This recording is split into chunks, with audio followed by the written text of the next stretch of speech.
On January 20th, South Korea confirmed its first case of COVID-19.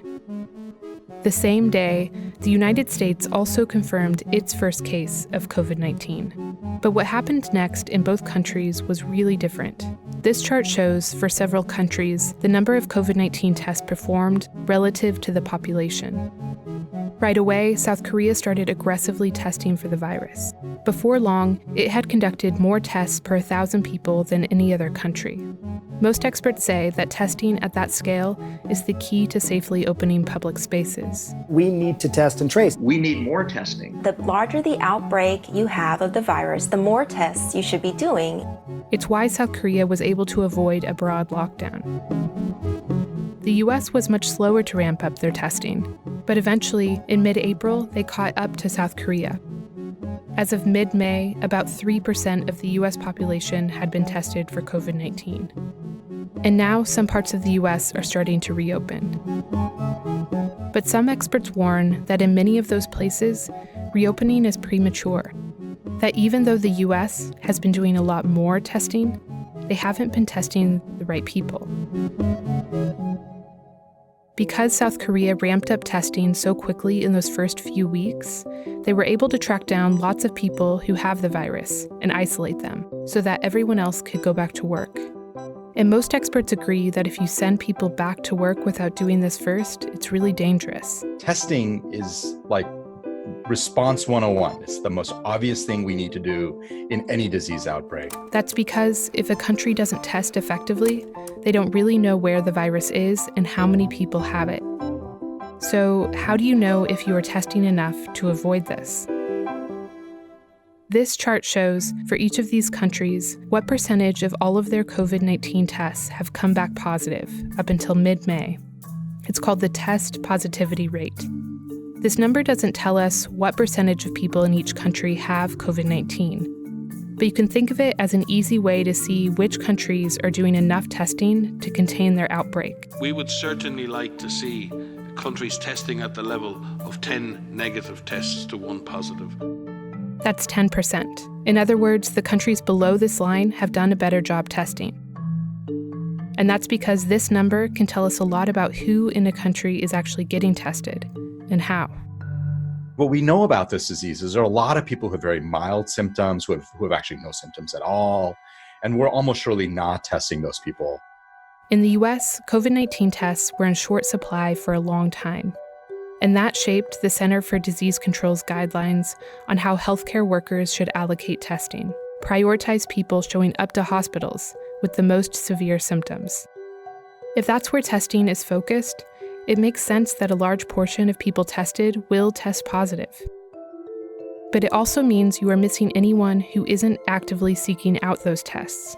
This is a reactive testing scenario. It's probably what happened in other countries with high test positivity rates. And to understand why that matters, we can look at countries that also experienced a big outbreak but have a lower test positivity rate, like Australia, Germany, and South Korea. Instead of narrowly focusing on testing the very sick, these countries tested proactively. They tested a much wider group of people, including many who didn't feel sick at all. They're testing lots and lots of people, and they're probably picking up everybody. That led to a lot of negative results, which drove their positive rate lower. And because they tested so many people, their test didn't only find people with severe symptoms, but also those with mild symptoms, and even many who tested positive but had no symptoms at all. And these are the people who are key to containing an outbreak. If someone doesn't feel very sick, it's unlikely they will seek out a test, which means you have to find them. And when testing is only reserved for the sickest, these people who do feel sick often don't make the cut. They said you have a light fever, but on the lighter end. So I didn't get tested because of that. I developed a dry cough and I called my doctor. I'm also pregnant, so I called my prenatal caretaker, doctor as well.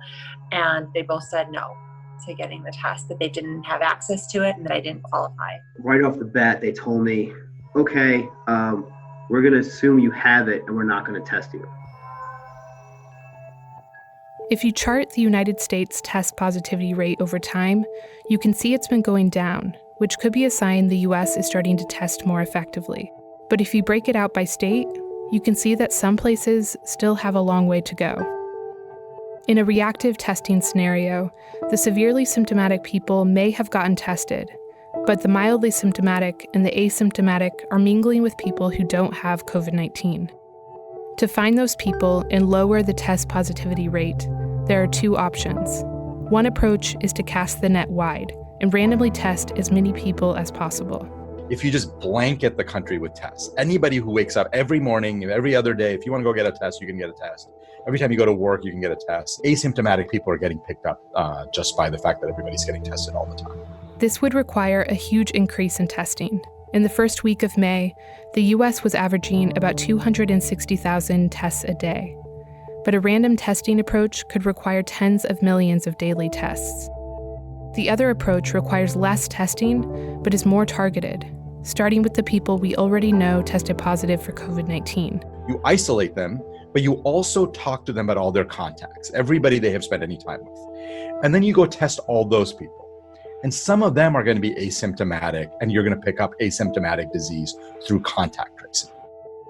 Experts like Dr. Jha say that approach would require more like 900,000 daily tests. But in both scenarios, the goal is the same. The entire math of this comes down to one simple idea. You want to keep infected people away from susceptible people. That's it. Safely transitioning out of social distancing requires finding out where the virus is and who has it. That means testing. And it's why, if you want to know if your country or state or city is doing a good job containing its outbreak, its test positivity rate is a good place to look.